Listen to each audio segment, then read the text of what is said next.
I'm going.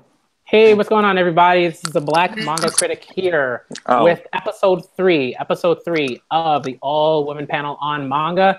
And generally, I would like to say other stuff, but because generally what we've been talking about is manga for the most part, decided to switch the title to manga. It makes more sense. It's shorter. It doesn't get in the way of me actually publishing these videos. So welcome everyone. Everyone that's coming through right now for the live stream, everyone that's going to come through for the archive video, thank you for viewing. Thank you for watching. This is a really, really awesome time. I'm super excited about everyone's thoughts on this panel. Like, this is a super incredible panel. Like, wow. So, okay. So what I want to do generally is just kind of start. Xandra will go first. She'll introduce herself, and then we'll sort of just go down the line, and everyone will just say a little something. It doesn't have to be, like a 2-minute speech, kind of like a, I don't know, 30-second like elevator, pitch or something like that, I guess. And everyone will go, and that's what we'll run with. Okay. Mm-hmm. All right. So go ahead, Xandra. Hey, so I'm Alexandra. Is it 2 minutes about the book or about me? I'm both. It could be both. Okay, cool. If you have stuff you want to, advertise, please do so. That's fine. Okay. Well, I mean, I don't want to lead with that, but yeah, I'm a light novel author, which is why I like to bring to the table here. But also like an inveterate like manga reader for a while, and yeah, I mean, I guess I could just like leap into it because like I'm really glad we're like talking about this book because Yes. it's like it's been interesting. Like, it's not a direct like it's not a direct read of my own experiences, but there's so much there, so many little details that I identified with a lot, and it was so refreshing to see like stuff about like mental health just like out in the open. Like just like bare to this point, and it was just like it's. I kind of read this book because everyone in my social circles was talking about it, and it's been like as I don't know. It's hard to put into words, but it's just like it inspired me as an artist, also because like the both like the art style is just so honest, and just there's the artist does so much with so little. And it's just, I don't know. It's. I relate so much to, like this whole idea of the protagonist in a bad spot who basically just has to like muscle through and learn to like appreciate the person she is. And also, as a sun aside, like it's also interesting to like have someone just like. It's a small thing, but someone like just talk about the bald spot thing as if like no, like it's just so rare to see like any sort of attention brought to that when it comes to like female characters. So it's just it like I don't know. Even though it's like an experience that I would probably never do, is just I relate a lot to it, and it's. Probably I'll like think of like more concrete things to say later on, but as someone whose entire deal is to just write very personal experiences, but through other characters, it's been like incredible to read such like a visceral, like personal experiences, but from the word of the author herself. Cool. All right, so we're going to talk a lot more about those sort of thoughts and everybody's thoughts on the text. But again, like, let's just, kind of go down the line. Deb can go next. Just introduce yourself for, 30 seconds, sort of like pitch, and then we'll go down the line, and then we'll get into like all that awesome stuff that Xandra was talking about, because that's stuff. So go ahead. Right. Hi, I'm Deb Aoki. I write for Publishers Weekly and Anime News Network, and I have a lot of manga. Cool. I guess it's me next. Yeah. So I'm Jocelyn Allen. I am the translator of the book in question, My Lesbian Experience with Loneliness. I've also translated about a bajillion books. So, like Deb, I've read a lot of manga. Cool. Hello, my name is Coco. I currently work both in the school district as a secretary and in a funeral home, doing a bunch of different busy work, clerical work. I am Hispanic, and I also run 4Pixels, which is a channel primarily for Let's Playing, but we've also recently started a review series called Lesbians Lamenting Yuri. Love it. Love it. Awesome. Awesome. Is it Okay. me next? Mm-hmm. All right. Hi, everybody. I'm Morgana. I am the manga manager at Comicopia in Boston. I'm also super excited to talk about my lesbian experience with loneliness because it's one of the books that we consistently do well with. And my goal has always been for our store to be the gay manga store. So we're doing well with that so far. And I also have been reading manga for a very, very long time. Like 20 of my 28 years on this earth, pretty much. So yeah, that's why I'm here. Cool. Awesome. All right. And Nikaido, you can go. You'll be last. Hello. Sorry, I can't speak English well. No, got you. English is my second language, so I can speak English well, but I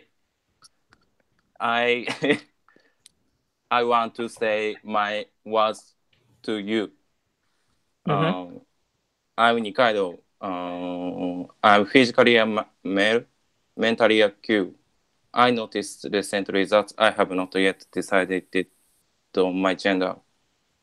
Okay. I'm glad to join this meeting. I'm looking forward to this time. Cool. We are definitely looking forward to your thoughts, Nikaido. Thank you for joining. This is like awesome. This is fantastic. Okay, so the first topic that I think we should discuss is, and Xandra kind of already started a bit of that. So either we can have Xandra continue to talk about what she was talking about, or maybe we can have someone else mention a part. Maybe it's a panel, maybe it was a page.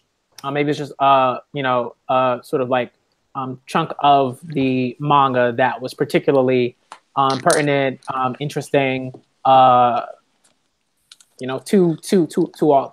all of you. So we can start there, and then we can kind of move into other topics as time sort of allows, but also just kind of if we organically move into something else, then we just move into something else. But we can start with that. So, does anybody want to go? Does anybody want to go first? Is there something that you're like, I gotta talk about this part of the manga? Well, I'll just say I think a lot of the focus, of course, like the way it's billed is very much like about a lesbian experience specifically, but I think a lot of the focus is really on mental health. And I think that it is it's very raw and it's very personal. But for me, I think the thing that stood out the most, even though my own mental health is not, I would not say, my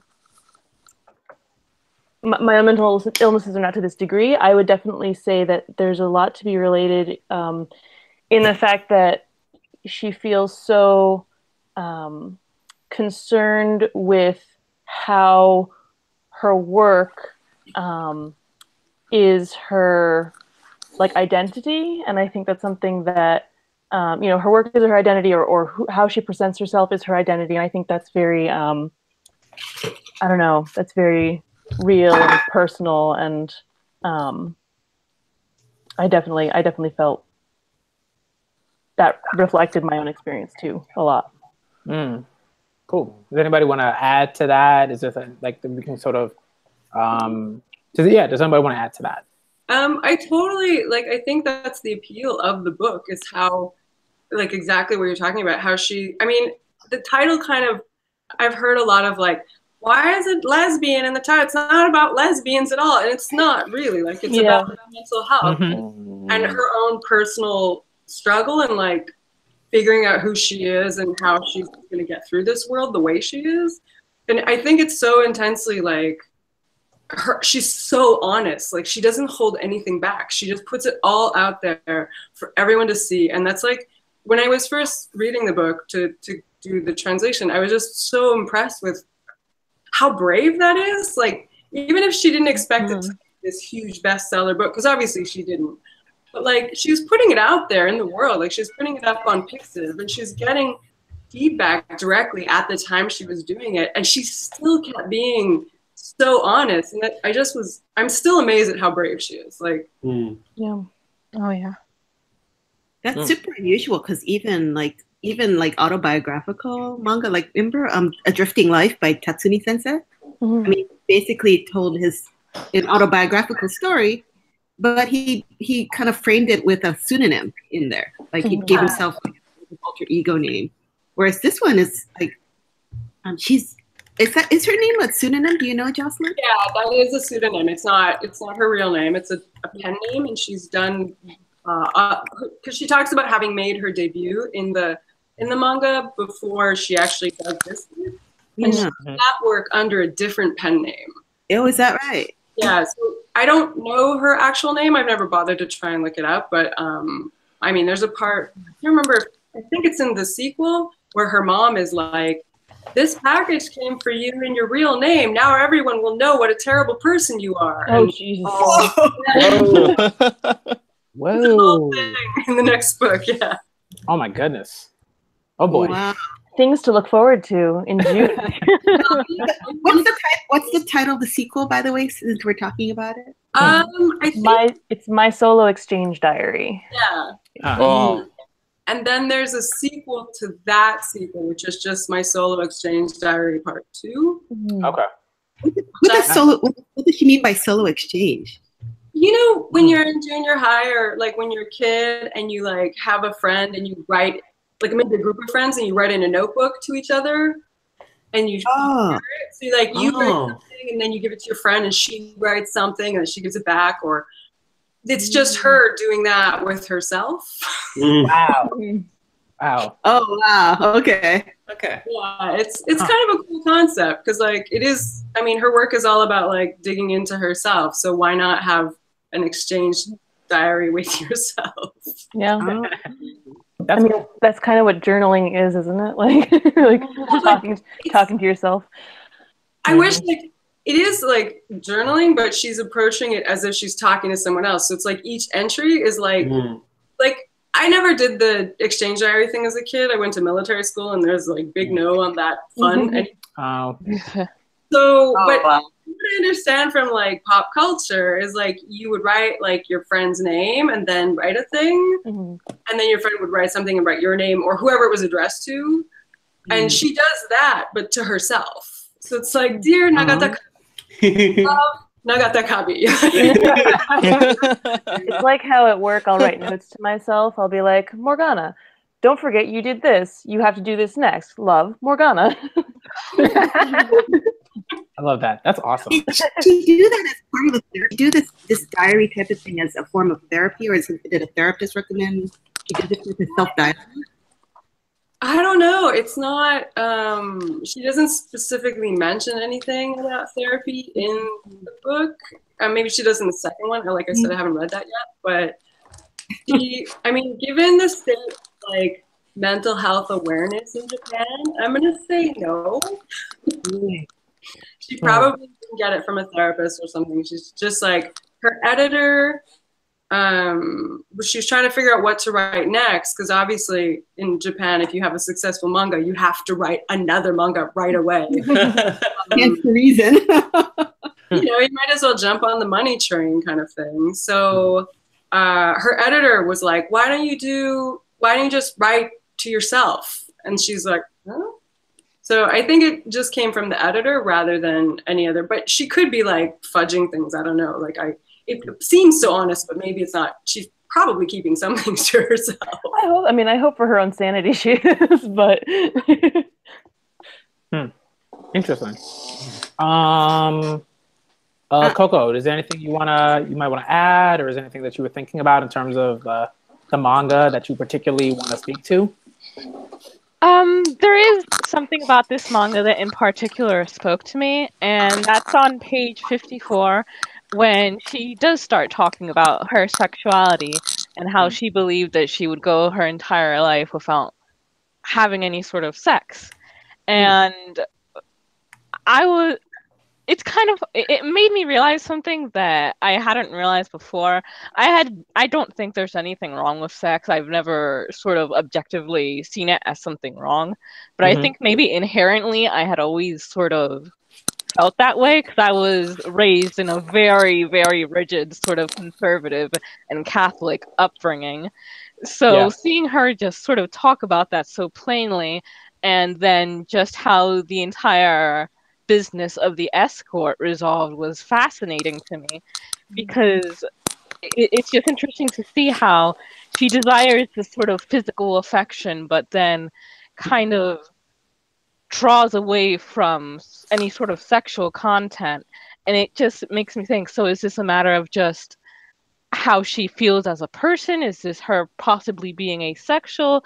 Is this just because she's in a sort of currently in a mental state where she can't really respond to that? Is it just that she's gone her entire life not really receiving any sort of physical affection, that she's not really sure how to go about responding to it?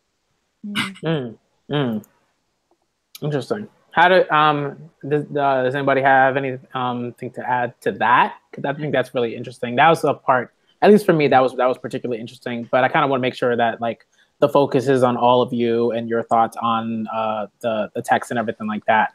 So does anyone have anything to add to that? Yeah, I would love to, because like that part was like very interesting to me, like because like I'm demisexual, and that's like, and that's for those who don't know, who are listening, like it's basically that like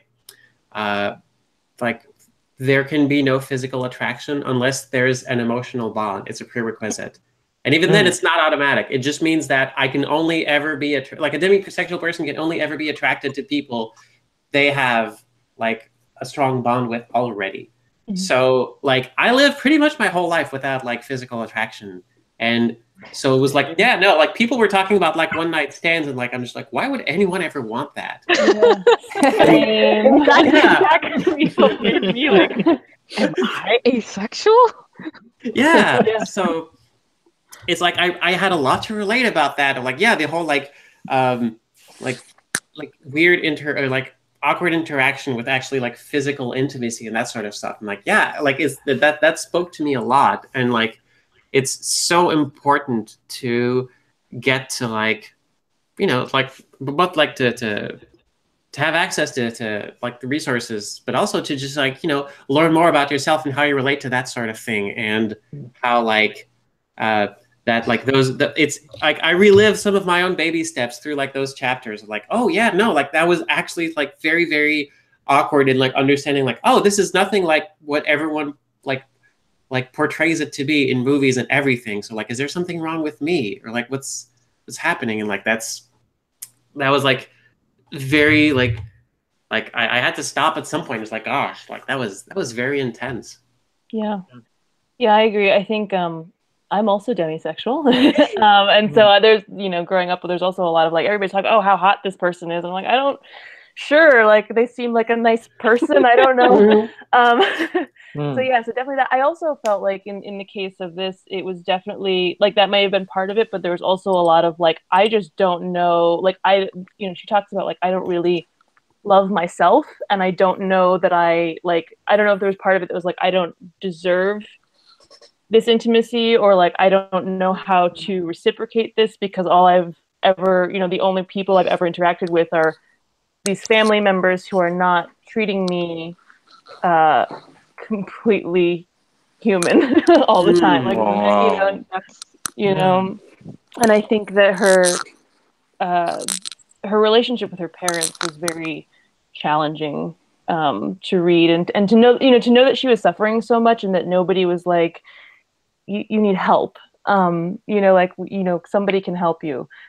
Nobody reached out to her was really sad, and I'm sure that she was much more intimate in her, you know, in the manga than she maybe was with people in her real life. But it was so hard to see her struggling, and nobody, you know, her own mother just kind of being like, well, why don't you have a salary job? And like, you know, these, and I'm just like, man, that's rough. I don't like, that's hard. And so I wonder, you know, too, if part of the physical intimacy thing is a reflection of you know, not kind of accepting herself still, even though she's like made all these steps and she's like doing the things she wants to do finally.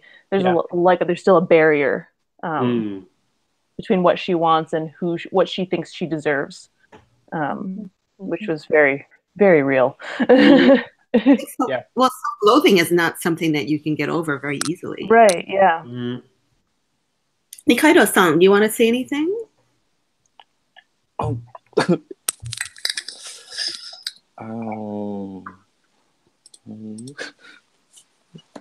What I to say? Help me, Google. Yeah. I can't speak English. Take your time. Take your time. Take your time, yeah.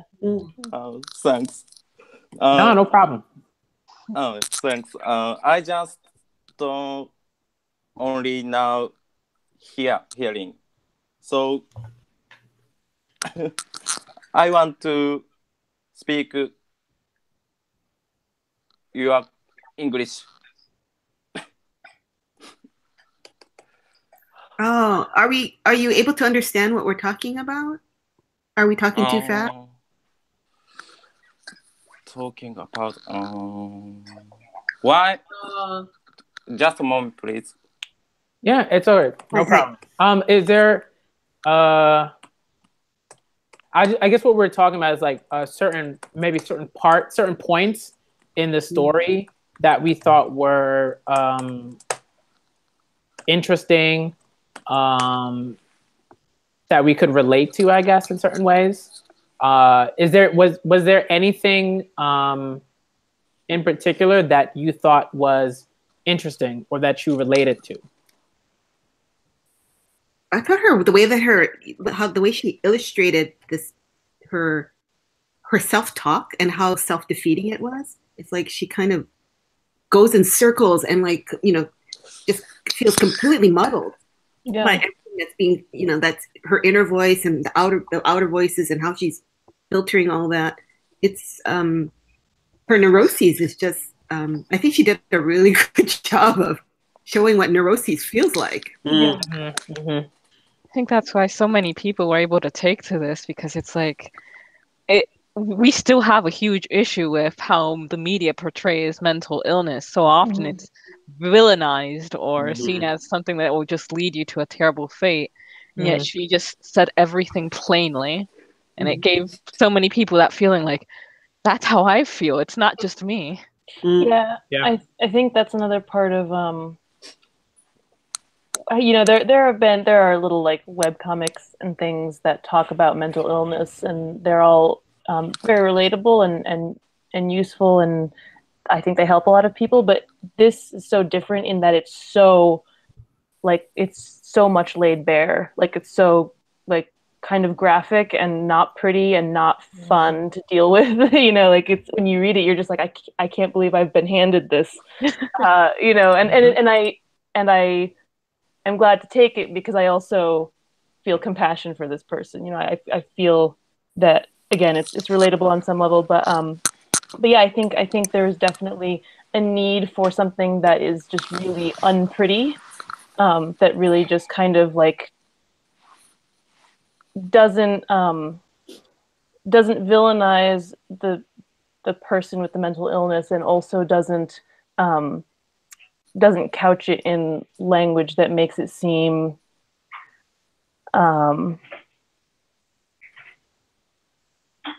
like less serious, I guess. Yeah. I totally think that's one of the like best parts of this book is how like you see her make progress and you see her like wrestle with these demons in such a great externalized way, like you were saying before, like having it outside of her and being able to like so draw it so compellingly and so like clearly is definitely part of the reason why so many people just get it and like go, yes, this is what it feels like.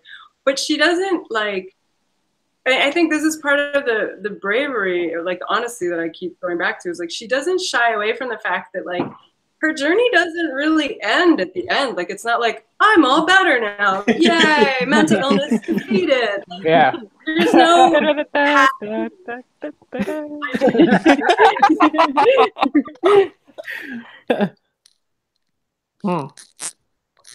Yeah, definitely.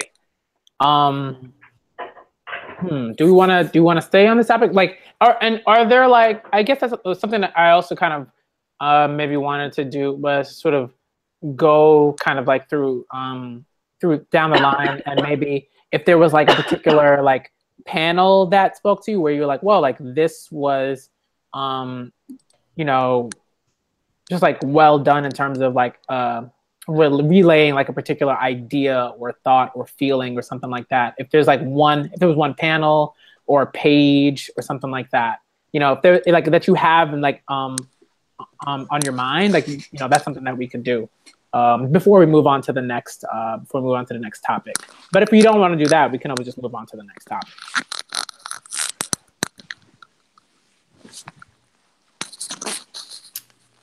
I can't say that like it's hard to pick one, but there's just like so many situations where the author illustrated so well some like basic concept with just like almost like living graphs or whatever, with like the character just like, oh, I need the presence of like a motherly figure, and it's actually like a physical like thing. And like she does this so often that like like when the book came out, most of my Twitter feed was like reaction panels of like some of those very, very visual like images of like personal problems or struggles, because it was just so relatable. Cool. Does anyone else have like is there like a particular page or is a panel that you that you just remember? You might not even have the page in front of you, but like, was it something that you just kind of remember, like an image or something like that, that you thought was like, wow, that was it? Because I know I have something. I know there's one that I like. When I read it, it was just like, yes, like this is exactly how I felt about this idea that I had thought, like, you know, this idea of like of whatever. I don't have the book in front of me, but I can go grab it really quick. But if you guys want to keep talking about this stuff, you can. And just give me like a few seconds. I'll be right back. All right. About it, it's like hugging the giant concept of mother. Oh yeah. As a giant beanbag, like And you can like feel that like that comfort, you know, like that like ideal comfort of like what it is to hug your mother or to hug a mother. I would also say I really liked the it's not maybe it's not relatable in the same sense, but the scene where she's going for these interviews and she's being told like, hey, maybe you should try manga. You know, maybe you should do this thing that you care about, because your eyes light up when you talk about this, and you don't really seem invested in this particular job. Yeah. The way that and also, you know, with her escorts as well, the way she seems very grateful to the way that people tell her, like, you know, like maybe you should just take your time, or like maybe you should do this thing that, you know, it seems very cathartic to, you know, to read, you know, to see somebody say like, yeah, go, you know, good luck, like you can do it. And her reaction is just like crying, like, I'm like, yeah, I've been there. Like somebody's like, you know, you're good at this thing, you should do this thing. And you just kind of like, wow, why didn't I ever just do that before? Why have I been like wasting my time being miserable when everybody else can see that this is something that I care about? You know, sometimes you need somebody else to point it out for you. That's a book. There's a self-help author named Mel Robbins, and then she basically sent out this newsletter where she said, can you talk maybe you should try talking to yourself, like, what would be the best thing for you? How would you give advice to you if you weren't you? You know? Right. Yeah. Like say for example, like Deborah, it's like, what? So Deborah, what would Deborah need to do in order to be her happiest person? Yeah. And then answering that frankly, like if you were outside of your body and you were looking at yourself objectively, what kind of advice would you give to yourself? Because you're obviously able to give advice to other people. So that's intense. Yeah. It's so simple, and yet it's really interesting, right? Because you pause a little bit and go, hey, I've never done that. Yeah. It's like also like my personal experience as a trans person has been interesting because there is a specific point before which I like there's enough distance now that it literally feels that, oh, there was this other person whose memories I have and now I'm me. And it's interesting I have like had this situation where like, oh, what would you tell yourself 5 years ago? Well, gosh, like now it's easier to like conceive of me as an actual different person. Mm-hmm. And it's not that far then to like, yeah, you know what? I could just do this with me right now too, since I kind of have like this like the training wheels of like having such a big difference. Like, yeah, no, it's actually like really important. It's a little bit like what folks have what some people say like, oh, like I would like if I ever had the chance to go back in time, I wouldn't, because what if I change a tiny thing and it's going to have massive repercussions on the future? And no one ever thinks, well, you know, this means that the little changes you can do now, like, will have massive repercussions on the future. Yeah. So it's important to like have that kind of like outlook when you think about what you want and what kind of changes you can make to your life. It's scary to have that kind of agency, but also it's so interesting to like read stories like this where like, no, it's I really like, I don't want to like make this sound like it's a pull yourself up by your bootstraps kind of thing, because it's not. But it's so incredibly empowering to see like the author just go like it's like, I need to be the agent of change in my life, and like there are things I need from other people, but I can like do a little bit to reach out and like get that change going. Yeah, definitely.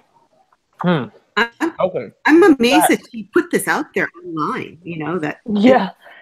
Oh yeah. Jocelyn, do you know much about the history of this book? Basically, I think what everyone knows, like I haven't really looked into all the details, but she was just kind of like the way the story goes, she started drawing manga again, but I mean, it doesn't say in the manga that she like starts just posting it randomly online on Pixiv, which is like, people use Pixiv in North America. Is that a thing here? It's somewhat.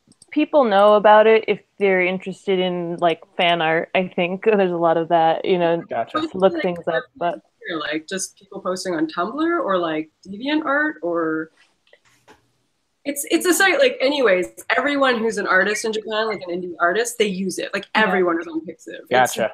It's to go to see like emerging artists, and even established artists have like accounts there where they just do fun stuff. Like a lot of mainstream manga artists will do like doujinshi type stuff under a pseudonym on Pixiv. Like it's a big deal. It's a big site. And so she just, as every artist in Japan does, started posting her thing to Pixiv, and it got an audience. And then it got more of an audience and more of an audience until like a publisher came along and was like, yeah, we want to put a book out. And she was like, and and the book came out, and it's from a really small publisher who I don't think normally published manga originally. Okay. It came out with, I can't remember the name of the original publisher, but maybe it's on Seven Seas. Oh. So East Press is like not a big deal publisher. They're not under any of the major publishing umbrellas. Oh, gotcha. Okay. Someone can totally correct like similar to indie comics in America, like very similar. I'm not even sure they mostly publish manga. Like I think because all publishers in Japan have their hands in everything. Yeah. That's so true. They just sort of picked up this book, and it got huge. Like no one expected this. Like I said before, every bookstore I went into in Tokyo had like a wall of this book. I could not see it. So when Seven Seas asked me to translate it, I was in Tokyo, and I was like, "Oh, good, yes, pay me to read this book." Yes. And then after that, though, it became such a thing that Hibana, the replacement for Ikki from Shogakukan, they picked up the rest of it. So the sequel, the solo report, was actually coming out with Hibana. But Hibana has also now folded. Oh, jeez. It's so sad. I'm so sad. But I'm assuming that Shogakukan is still going to hold on to the title. They're just going to a different magazine. I think it's mostly online anyways, but yeah, so it's a weird, I mean, no one gets published like this in Japan. Although it's happening more and more to go from webcomic to print comic, it's still a very unusual route to success, and no one has this kind of like smash breakout success. Yeah. Amazing. I think that's sort of like, I guess, a connection to the second discussion point that we could talk about, which is just, you know, the sort of, and even just thinking about the success of my lesbian experience with loneliness in Japan, but also thinking about like the success of it here in the States, and maybe talking about that. And because one thing that we mentioned, that we sort of talked about before this live stream discussion was was how sort of like Japan specific like this this text is in a lot of ways, and how a text like that has, you know, not only gotten like, you know, extremely popular in Japan, but it is also pretty popular, pretty critically acclaimed here in the States. Maybe we can talk about that and why that is, why this particular text. Not, which isn't to say that it doesn't deserve it, because I think it deserves all of the praise that it's getting, like, and then some, you know. But just to think about like, how does that happen? Like, what sort of like how do we feel about this sort of road that a text kind of travels to get to this point? If anyone wants to start. That totally is a big question that I'm interested in, and I'd love to hear what everyone thinks. Because, like, to me, I mean, reading this, like the stuff about that you were saying before about the mother and how like cold she was and how non-sympathetic, it's so Japanese. Like her family situation is so Japanese. Like, it's very normal to live at home well into your 20s. Like, often people live with their parents their whole lives. Like, there's not this thing like when you graduate from high school or university, it's out the door. Like, that doesn't always happen. Like, it happens more and more now with like influences from the West, but it's still totally fine to live at home forever. Like, and also it's totally fine to live at home and have your parents take care of you. Like the way her parents take care of her, like they cook for her and they clean the house. And when she first moved, she doesn't know how to do anything. These are all really normal like family dynamics, and also the whole taboo about mental health issues in Japan is like so prevalent in these pages. The ideas of like LGBTQ stuff are very, very different from what they are in North America, and that affects her own, like her perception of herself and her sexuality. All these things are just so like, even the her parents pushing her to be a salaried employee. That's such a hard thing to translate because we don't even have that real distinction here. In Japan, you have like baito, which is technically from like the German Arbeit, like to work part-time, but it means like not have a salaried contract job. So you can work a baito full-time. Like, you can work 5 days a week, 8 hours a day at a baito, but it's not the right job. Like, you have to work at a company and be seishain and have. Is that considered a career? Yes. Yeah. I wonder if Nikaido, like, do you have anything to add about that? Because I think that this is like a really interesting bits of information that I knew a little bit about, you know, just from like reading and talking with other friends who have like either taught in Japan or lived there for quite a bit of time. But I wonder if you have anything to sort of add to that, maybe. Nikaido? ニカルさん、なんかそれについてお考えとかはありますか？それについてっていうのは、なんかその日本の文化と北アメリカの文化の違いとかで、そういうそのまあ漫画に。In Japan、一旦日本語で話します。はい。He's gonna speak in Japanese for a second. Okay. 日本においてはまだまだそのLGBTQ+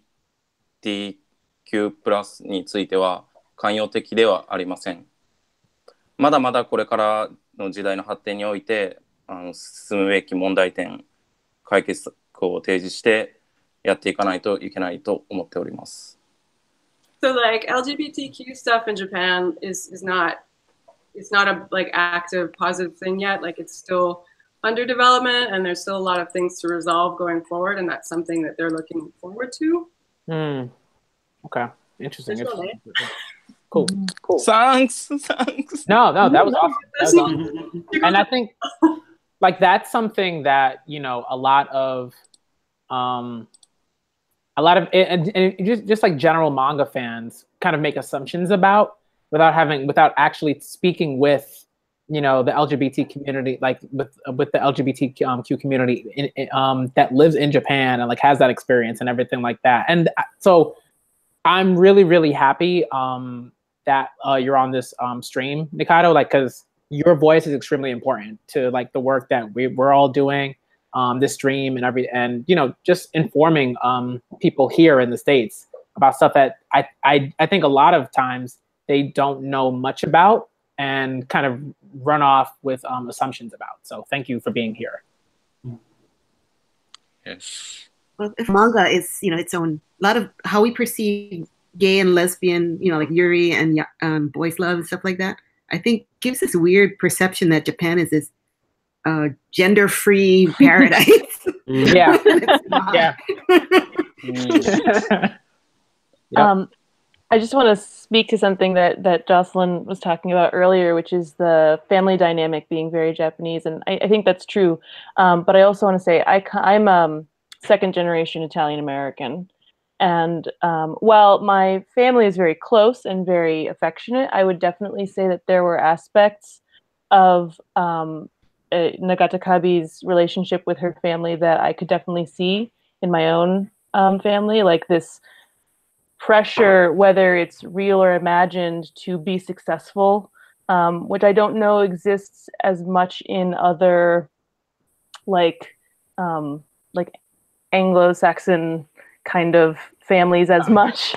You know, it's very real for somebody from an immigrant family, I think, to, especially if, you know, your parents or your grandparents were you know, worked hard in, you know, like my grandparents did in sweatshops, you know, to like lift you up and lift your parents up and get you to, you know, do something good, and you go to college. And even though my grandmother is, again, very loving and supportive, there's every time, you know, I talk to her, like, well, you have a degree, so like why can't you find a job? Or like what you know, can't you do a job in the thing that you studied? I'm like, well, I studied like circus arts and mask making, and, you know, I don't know what you're like, you know, which, you know, my fault, but like but like, you know, there's definitely I do think there are people in North America and in the West that can relate to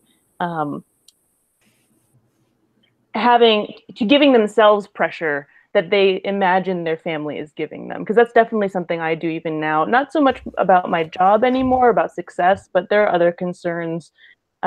You know, my grandmother, I'm living in the Boston area right now, and my grandmother, the rest of my family lives in Connecticut, and every time I see her, she's like, do you think you'll always live in Massachusetts? You know, like, why are you so far away? Like, you know, because, you know, so there's definitely, I think, that's something that really spoke to me. Again, even though, I don't know, I felt that Nagata Kabi's parents were kind of terrible, but and that's also, again, you know, probably a cultural thing. And I mean, I love my family, and my you know, my grandmother helped raise me, but there's still that perceived pressure that I get that has nothing to do with, you know, how my family actually feels about me. So that I thought was really interesting. So again, even though this is a very specific, very Japanese experience, there are like little ways in which I think it gets to people here, you know. Yeah. Also, speaking as an immigrant, I was originally born in the Dominican Republic. Right now, I live in the United States, and seeing that she was sort of being I mean, part of it was because she needed to be, but it also felt that her family was very much trying to keep her there. When she had money saved up, they said that, and she wanted to move out and get her own place, they said that no place would rent out to her unless she was a salaried worker. And like my family very much has the same idea that the only time you move out of your parents' houses is when you're going to get married. Right. Yeah. So I mean, that's already having a problem. Like, you have to get married. If you don't get married, then what are you doing with your life? Yep. But there's some truth to what the parents were saying. Like, oh, there was? Yeah, that that being able to rent an apartment is very strict in Japan. Like, I think unless you have like a really, like, I've heard some stories from manga artists who find that they had a hard time getting a place to live because they don't have that steady income. Right, Jocelyn? Oh, okay. A dentist. She's a dentist who's only part-time though. She's not like a salaried employee anywhere. She works but she's still a dentist. She makes dentist money. And she had such a hard time finding an apartment because she didn't have a company behind her. So her parents weren't totally off the mark. You're absolutely right, Deb. Okay. That's really interesting. Yeah. Yeah. And I also feel like, I mean, just in the States, like, it's also like, it's pretty hard. Like, it's pretty hard unless you have, someone like a guardian or a parent or something like that who already has like good credit, right? That stability, and everything like that. They were in a particular income sort of bracket. Usually, like, at least everyone that I know usually co-signs with a parent or a guardian or something like that. Yeah. So they can rent like anywhere. Yeah, we co-signed with my father, and I'm married. Okay, I am married. We had to co-sign with my father-in-law when we moved into this 1-bedroom apartment because we had just moved here and didn't have jobs yet. So they asked for proof of income. So man, being a millennial is great. Like, I don't know how I would do it now, because like I managed to move in here back when I had a stable job. Now I'm just like, I'm an author. I have like a Patreon and I kickstart books every so often. Like, maybe it's going to be real hard for me to move. So maybe I should just stick around just because of that. Yeah.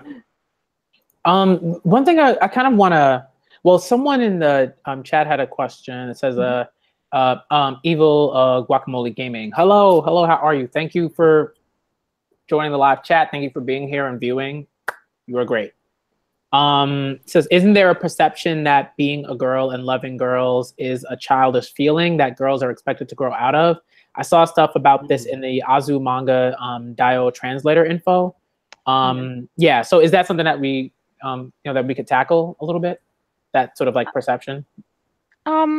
I believe that is, in fact, a very strong perception, and that's why there is so much of what is considered the S-class anime in the yuri genre, and that's so much of that takes place in high school, and that's because any sort of feeling about being a lesbian is supposed to be transient. It's fine if you do it when you're in high school. It's all innocent. It's all pure, because women don't actually have a sex drive or any sense of sexuality.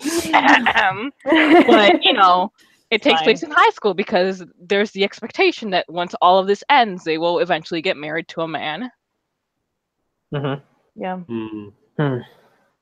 And they often do get married to a man because it's really hard to be like an out gay person. In a country that doesn't like out gay people unless they're entertaining somehow. Like, that's the reality on the ground, Okay. I want to kind of get back to talking about. No, go ahead. Sorry, go ahead, Deb. No, I'm just but at the same time, I'm so impressed that she could easily find very nurturing lesbian call girls. Oh yeah. And there's not sketchy ones, not drug addicted ones, but really nice and sweet and kind ones. Like, wow, okay. Yeah, they seem like really nice ladies. Yeah. They seem like very supportive. I'm like, that's a deal you're getting there. Like, sexy time in therapy all in one. Yeah, that was particularly interesting. I thought that was, and I guess what I sort of like that's something I kind of want to sort of get back to, talking about like the the sort of autobiographical nature of this text, and I guess something that we talked about, like in the ways that individuals, like readers, like kind of, bring in their own perceptions about what a particular text is going to do, and particularly manga, right? Because I think when you sort of initially introduced to into manga, you're like, okay, like this, these are the texts that I've been reading for like such a long time. This is what I'm expecting, and I mean, I think that's different, depending on like if you grew up in the States and manga is like a foreign like sort of thing to you in that sense, and like you grew up in Japan where manga is like extremely prevalent and it's like a huge part of the culture and everything like that. But even just talking about our sort of own sort of, I guess maybe like I don't even want to say necessarily like Western, but just like in the States, like our perceptions of like call girls and that sort of thing, the escort services and stuff like that, and maybe sort of bringing that back to like the question of how do our perceptions, or like what we bring into reading before we even start reading, how does that affect like how we're reading the text and everything like that, I guess.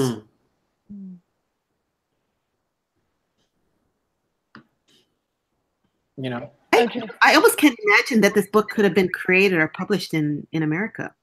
I totally feel that way. Yeah. Like that, the sex there industry. There would be slut shaming. It would be it would be this whole thing about exploiting cowgirls. It would be this whole thing of, I mean, all these.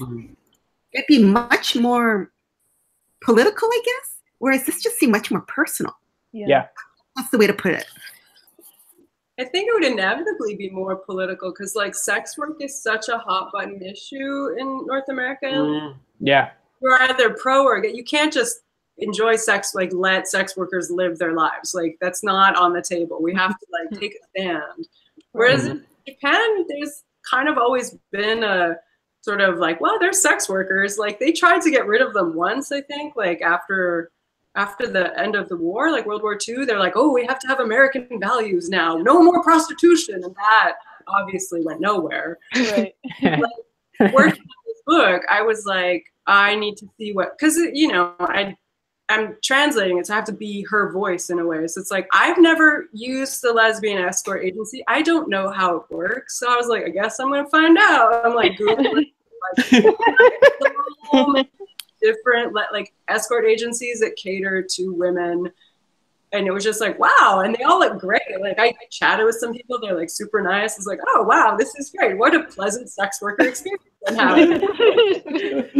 It's really, really interesting. Research in North America, It's really fascinating that, like you're saying, like, society itself is not interested in gay people unless they're entertaining in some way, but yet there's this, what I would call a pretty healthy approach to sex work, which is that here it is, here, we have it and it's here, and we'll cater to whoever. And I mean, maybe part of that is opportunistic because, well, there's money to be made, but it's interesting that there is that dichotomy of like, this lifestyle is not appropriate or like not intended to bleed into the way you're perceived by others, but also here's all this stuff to cater to your interests and your needs and your sexuality.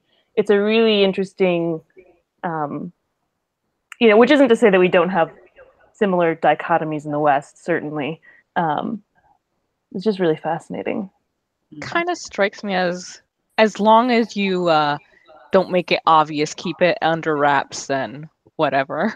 It's like the Catholic Church is like, well, gay people are fine as long as they don't do gay things, Exactly. Exactly. There's none where like your identity is not like, obviously I'm just speaking very broadly here, but in general terms, like in North America, we're very like, we have an identity and all of us is in there, right. So I am a woman who is queer, like, and I just have to be that all the time, that's sort of our approach, which is, no, like, this is not a bad kind of situation. That's just generally how we approach things. We have one coherent identity that we sort of take everywhere. Whereas in Japan, we have a lot of little different identities that we take to different places. So like when I go to work, I'm not a queer woman, I am a translator. And when I go to a lesbian sex club, then I am a queer woman who is having sex. Like, you can compartmentalize very easily, like to the point where like pen names are a great example. It's not uncommon at all. You have a different name for every art you do. So if you did manga and ikebana, then you would have an ikebana name and a manga name and a real name. That would be fine. So it's kind of, I think there's that aspect of it too. Like most Japanese people wouldn't see a lot of inherent contradiction in being one person in one place and one person in another place, which is why you can have like a weird flourishing sex industry that caters to everything and yet still not be cool with gay people. Right. Right. Interesting. I wonder,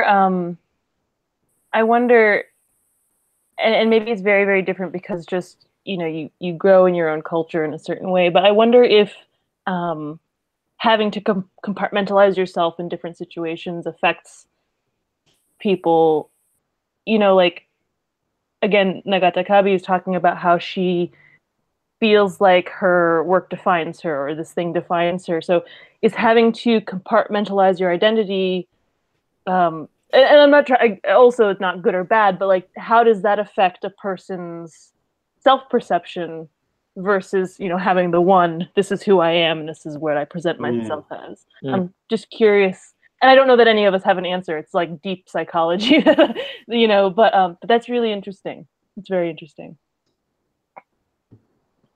I guess like that, and that, I guess that kind of goes back to one thing that I really loved about this manga. I'm just gonna, publicity, right? Just gotta show that. But like, I think one thing that I loved about this manga was that it, I don't even think that was Nagata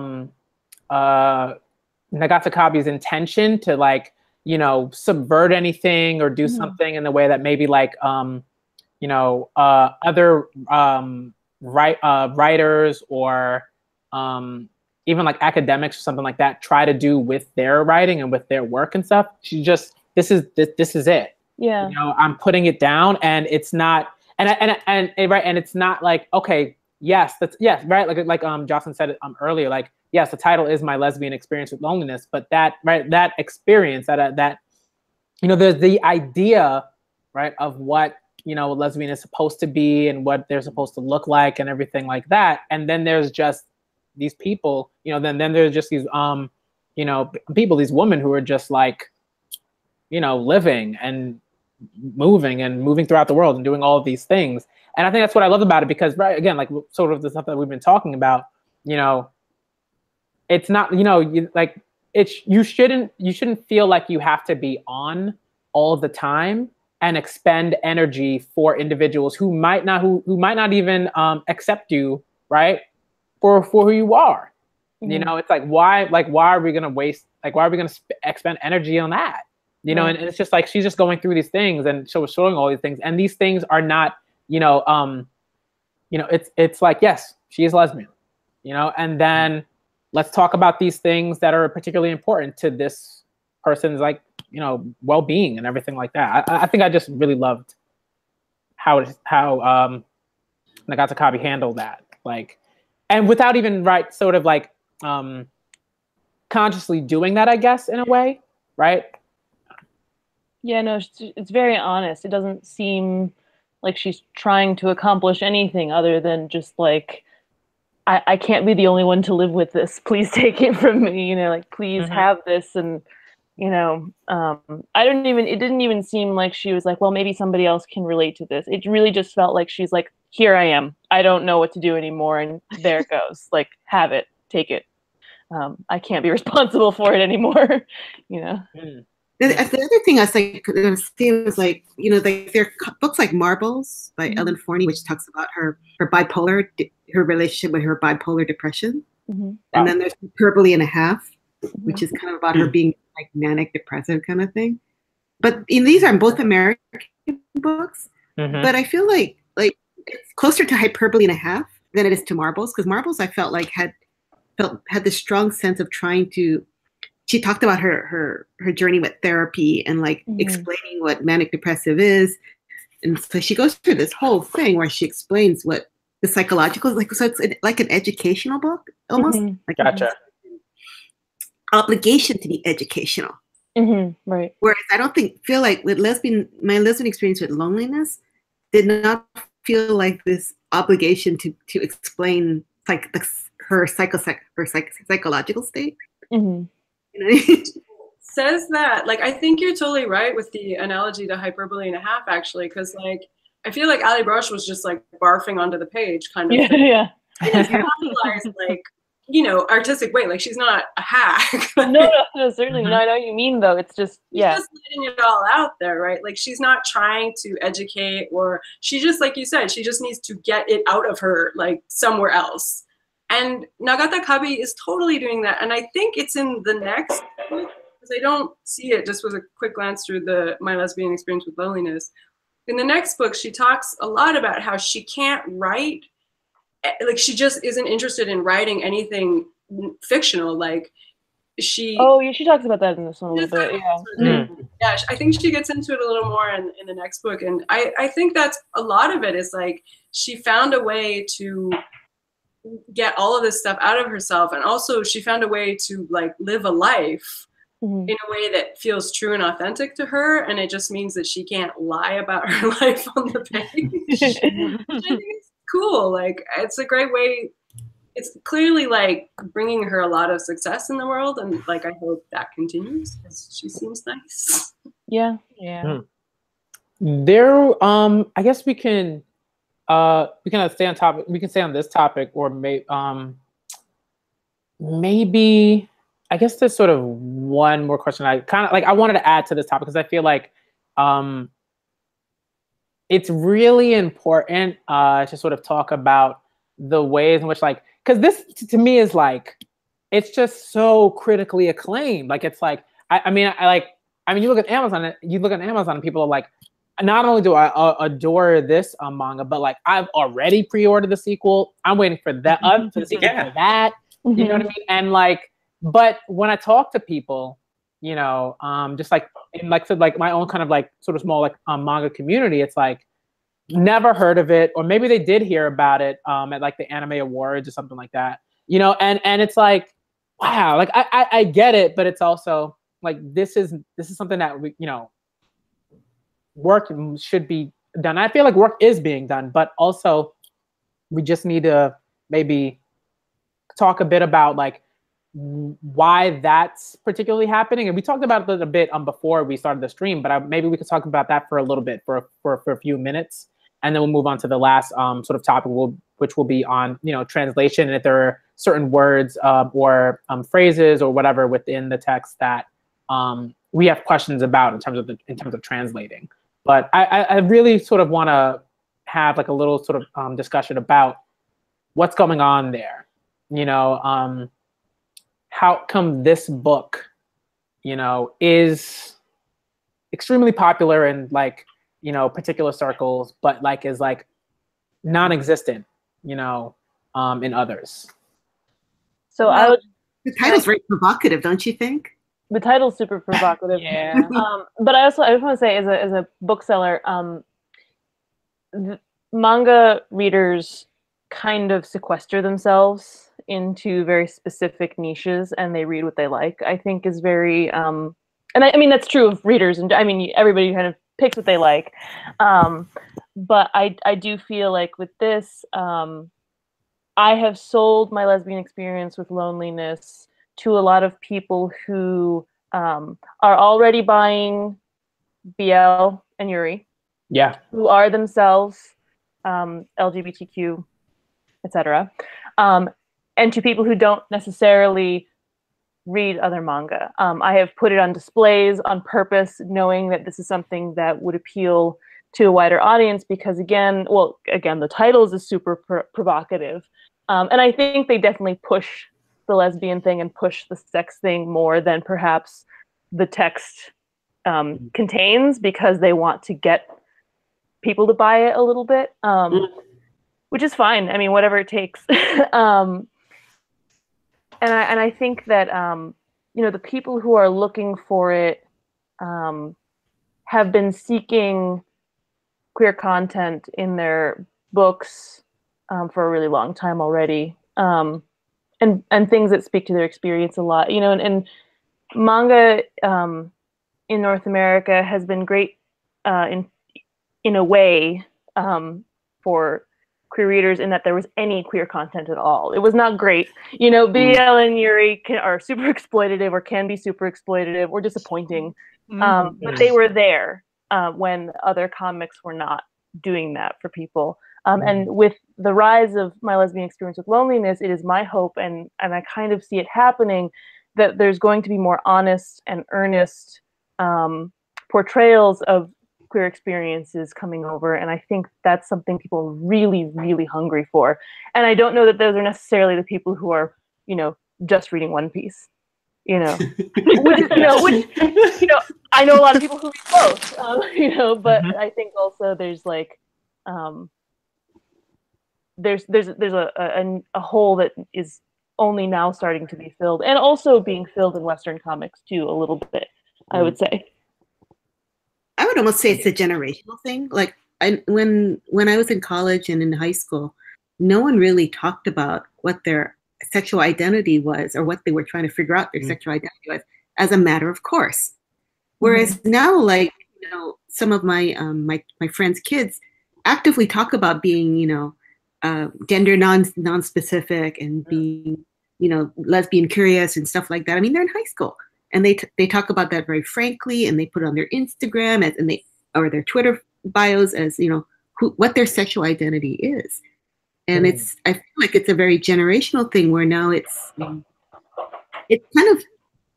something that people are fascinated by, the fact that this is a possibility, that they can identify themselves in different shades or different combinations, rather than just binary one or the other.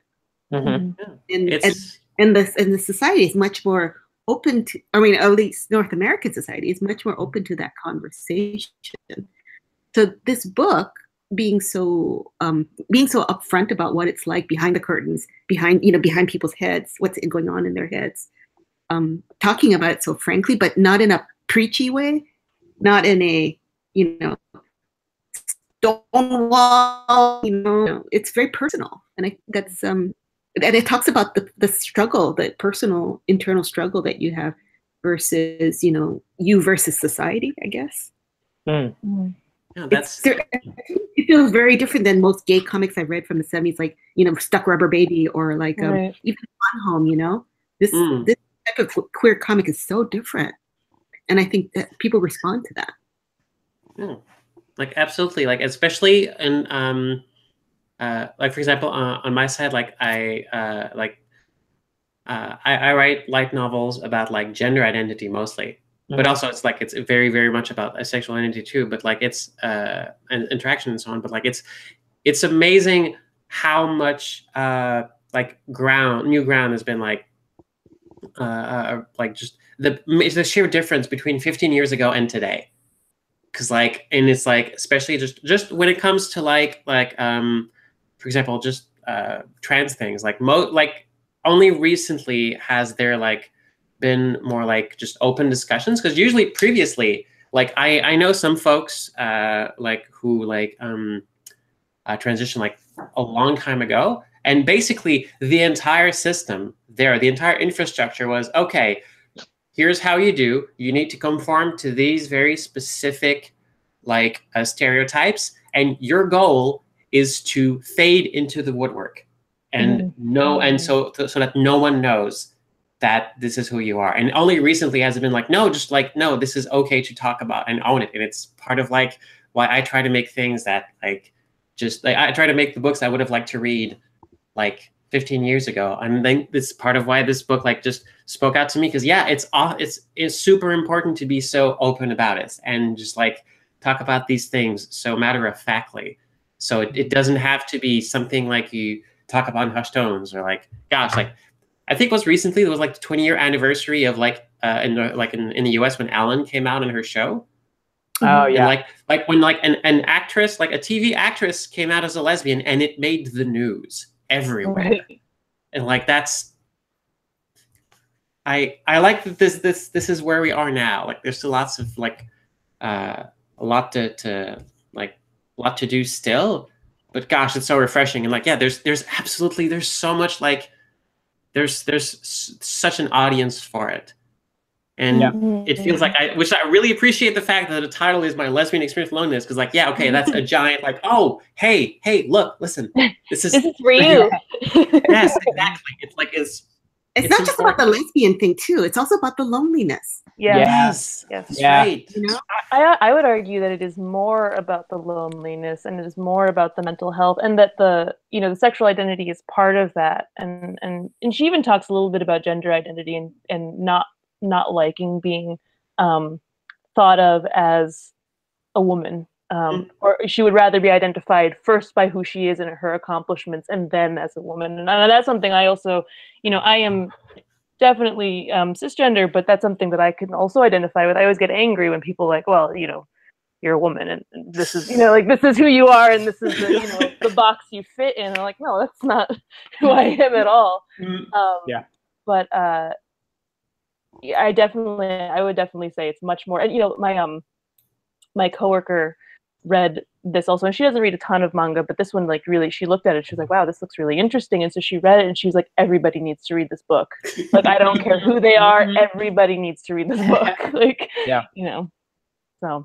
I think it's that it taps into maybe an exaggerated version of what you feel like when you're going through your 20s. When you're going from being a child and being in school and being in a structured situation, and then all of a sudden you're in your 20s and you have to make all these huge life decisions, and you're being pressured to make them in a certain way. So even though what she goes through as far as her self-doubt and her neuroses and the drama that she goes through, I think there's something that speaks to most people who are going through the same life transition. Yeah, definitely. And I am the age that she was when she wrote this, and I definitely can feel that, like, like the uncertainty and the fear and the like that anxiety that you can't really name, that you don't really know where it's coming from or where it's going. What like, if I do something wrong, and it's like, right, yeah, and you don't have that sense of, like, when you're older, you realize, you know what, you it's okay. You can do it wrong, and it'll lead to something right. It may feel wrong at the time, but it'll lead to something right. But that only comes after years of back on it, and then you can kind of be a little more chill about it. But you're like, free. Oh my God, what if I pick the wrong college major? What if I get the wrong school? I feel dragged right now. I told y'all what I studied, right?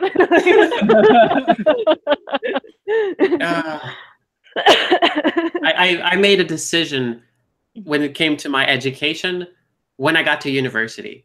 Before that, every single time, I'll just pick the program that, like, leads to the most possible choices, because I couldn't make up my mind. And at the very last moment, graphic design, okay. Yeah. I ended up not even doing anything with that. I went to a college with no majors, no grades, and no tests. So I went to Hampshire College in Western Mass, and went in and thought I'd do writing, and then I was like, I think I'm going to study circus. That sounds great. So cool. Yeah. I guess what we can do is sort of just move on to the last kind of like quick topic. I'm not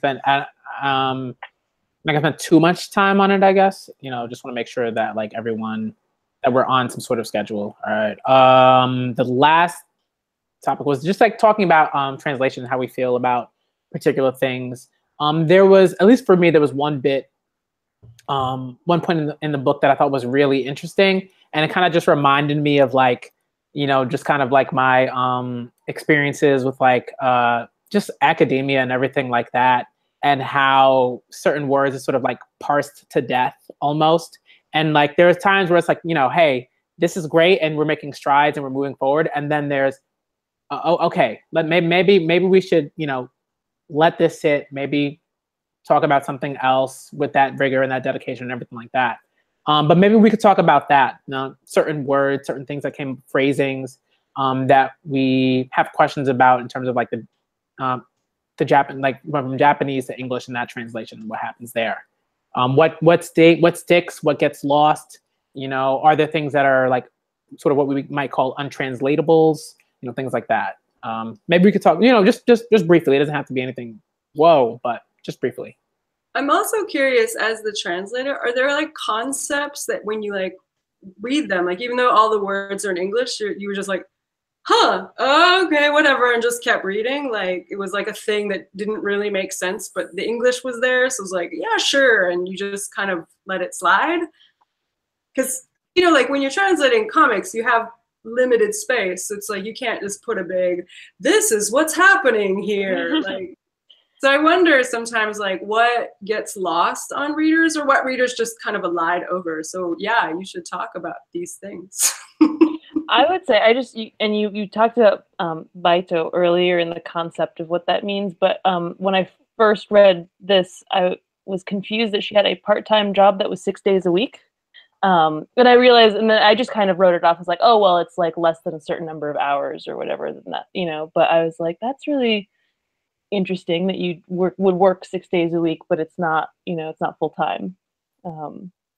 Yeah, I totally with that. I was like, should I change this to something? But that's, I mean, just watching a whole bunch of anime too, like that is how Baito is always translated. And it never occurred to me that it meant anything other than just what I think of as a part-time job, like after school or whatever. Well, in this book too, like I was concerned because she makes like there's a very like the full-time employee job is like a big plot point, right? Like it's a major part of her anxiety with her parents and stuff like that. So I really wanted it to have that same contrast, like and if she had a full-time job versus salaried employee, it doesn't feel that much different. Like it's like, why is a full-time job a problem for her parents? Mm-hmm. So that's why we kept the part-time, even though I agree, like I felt like it was like 6 days a week is not a part-time. But I don't know that there's a right way to translate that either. Like I think that's, so it was really interesting to hear about like what Baito means and how that's, that's useful. And I usually when I come at these things, it's I've watched a lot of anime and I've read a lot of manga, so like a lot of the concepts don't really bother me. They're not a barrier for me, but I wonder how that is for people who are approaching this for the first time, who again don't typically read manga. Again, I've sold this to people who don't. How does that sit with them? I didn't personally have a problem with part-time job because I just figured like, oh yeah, no, I have some friends who have like terrible hours. So I figured, oh yeah, 6 days a week. What if she like works 3 hours a day and it's a terrible schedule? But yeah, okay, no, fine.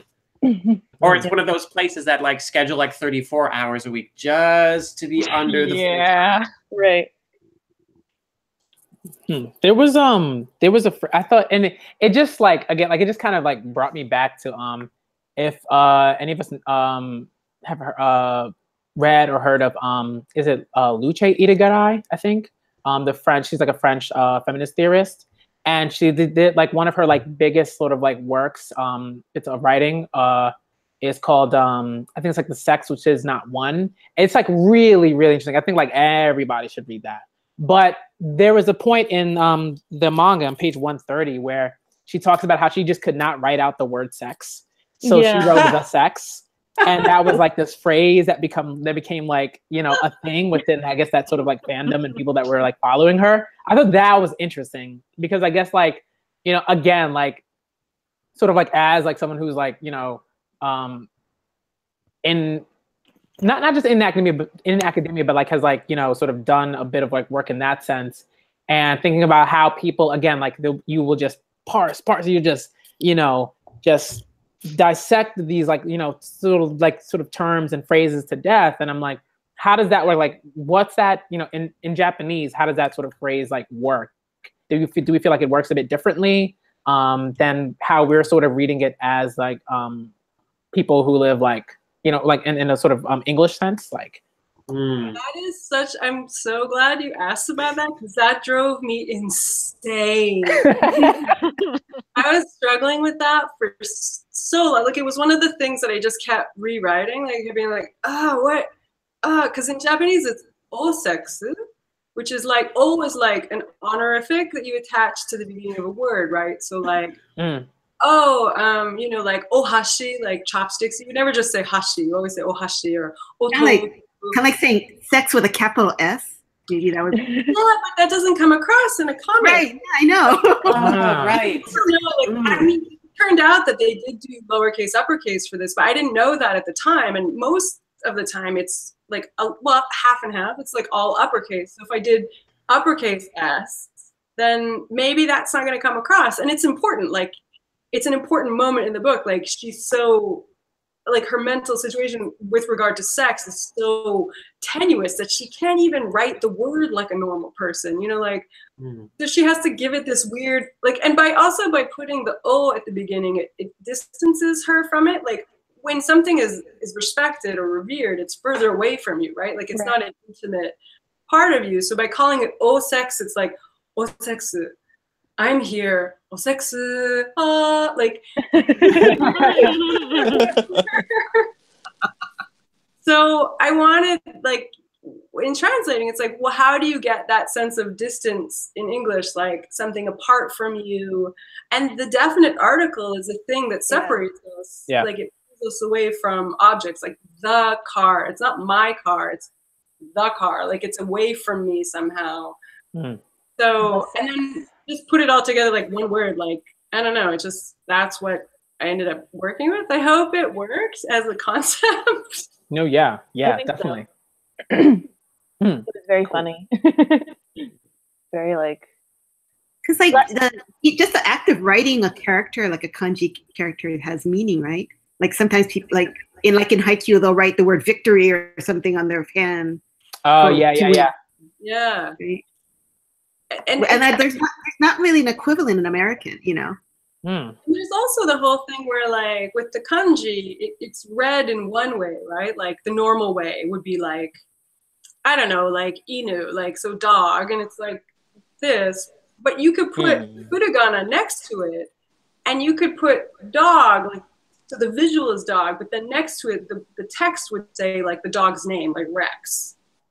So then you have the double, like, it's overlapped onto the same, like, part of the page. Like, you can't reproduce this in English at all. Like, I mean, you work around it, but yeah, it's exactly that. Like, the written language, there's so many more things you can do with it. And she doesn't play with words quite to that extent, but when she does, it's very difficult. Like, it's like, please stop doing this.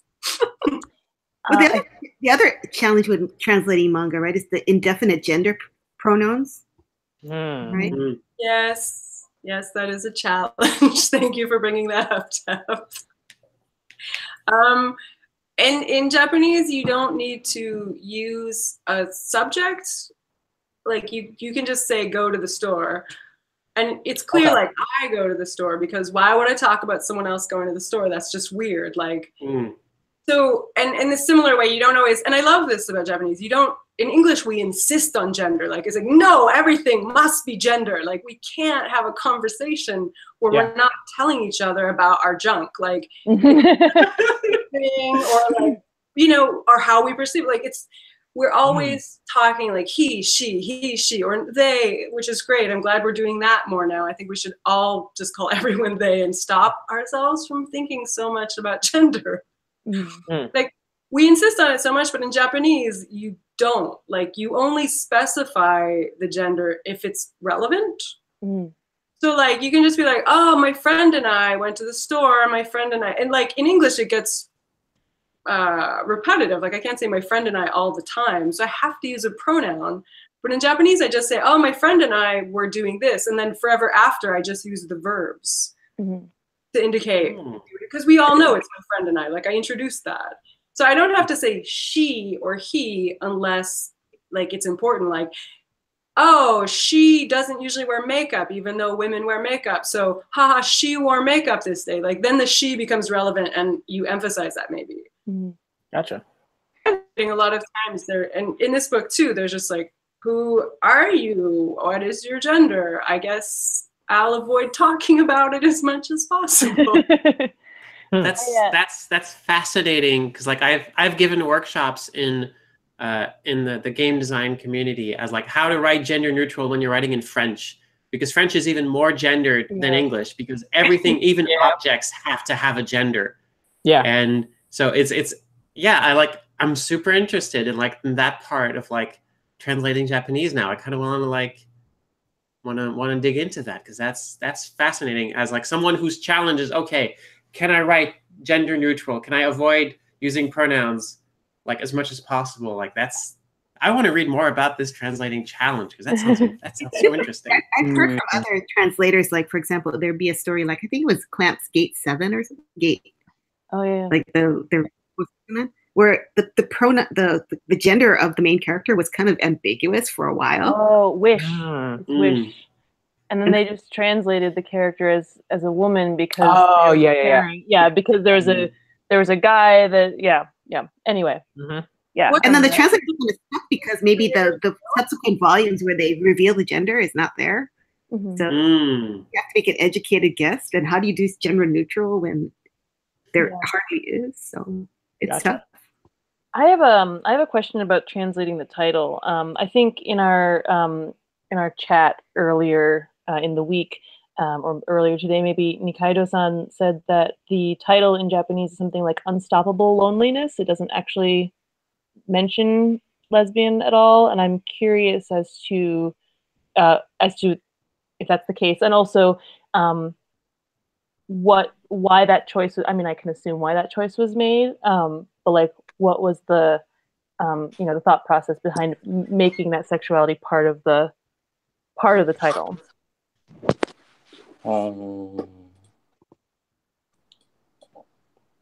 Why did I choose this book title? Yes. Just a moment, please.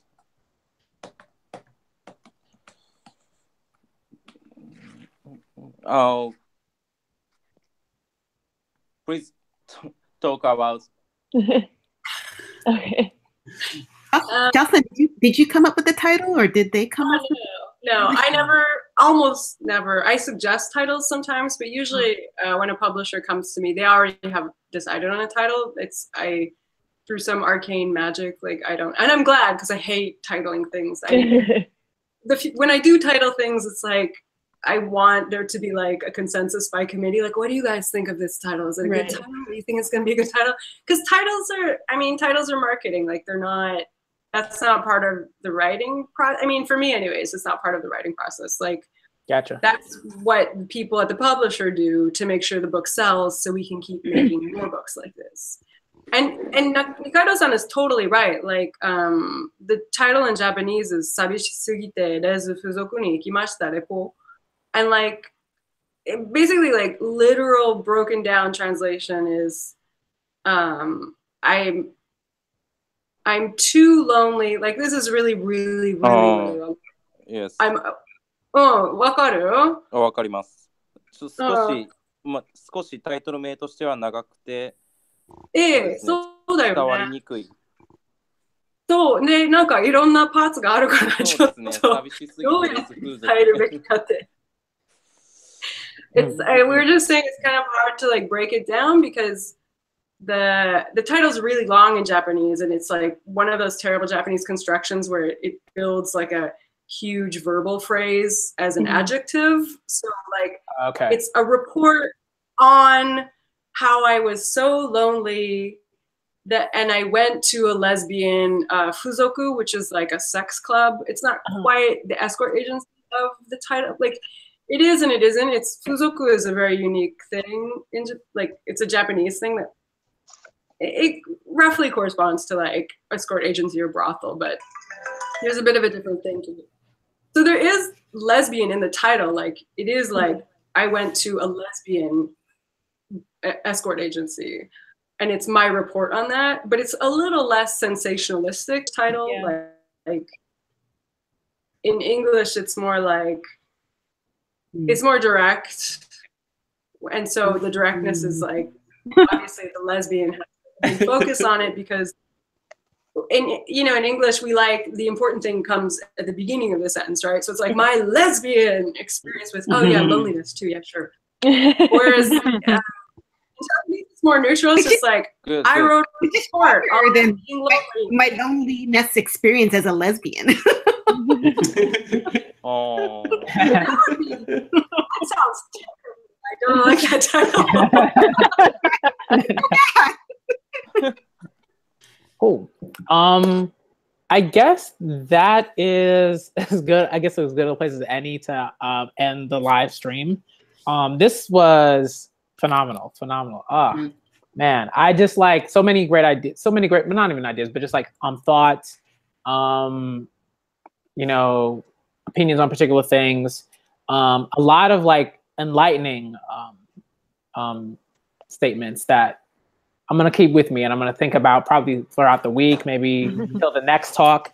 So first, I just want to say thank you for every panelist that could make it here today. This was fantastic, and I think everyone that's been watching through whether they're in the live chat or not, like definitely had a great time with this. Some people had questions. There was one person that had a question, couldn't get to, but I think that's something that we might want to discuss for like another conversation or stream or anything like that. Man. All right. So episode 4. I mean, it's just, you just kind of let everything just hit you all at once. Yeah. It's awesome. So episode 4, I'm not sure what's going to go on with that because I haven't really started thinking about it yet. My mind's here. But I just want to thank everyone that was that could make it today. Y'all were fantastic. So many great things. In particular, Nikaido, thank you very much for being here. Your thoughts were great. I learned a bunch. Same to Jolene. Thank you. I'm Jocelyn. Sorry, not Jocelyn. I'm Jolene. I'm thinking about JoJo and that character. And I don't know. The best JoJo person. But thank you, Jocelyn, for being here. Absolutely fantastic. Learned a lot. Really looking forward to the sequel and your work on that. And if anybody wants to, usually what we do is we say like, hey, if there's anything that's going on that we should know about, we usually just kind of advertise that at the end of the stream. So if there's stuff that you want to advertise now, feel free to do that quickly. I can talk about since we last spoke, my third light novel has just been released. I think I don't have I think it's no. Yep, it's basically it's like I signed up to be the substitute familiar of a struggling witch to pay my bills, and I'm just now realizing what I got myself into. And it's I with this book, I finally reached the limit of what itch.io will allow in terms of title lengths. So now I know. And but yeah, it's about my usual gender feelsy coming just self-actualization, self-discovery stuff, except it's in modern setting with witches and demons and the people who become them. And it's just if you follow me on Twitter at XandraVandra, it's my pinned tweet. So just please go check it out. Let me know, because my book before that made work really well. So in a very relatable way, I went, okay, well, gosh, I gotta make another book now. Now this one's out. Gosh, I gotta keep making books, I guess. It works out. Let's wait to be translated into German. That title will be epic. Oh. Yeah. Cool. Okay. Does anybody else have anything they want to mention or talk about? Or? I will.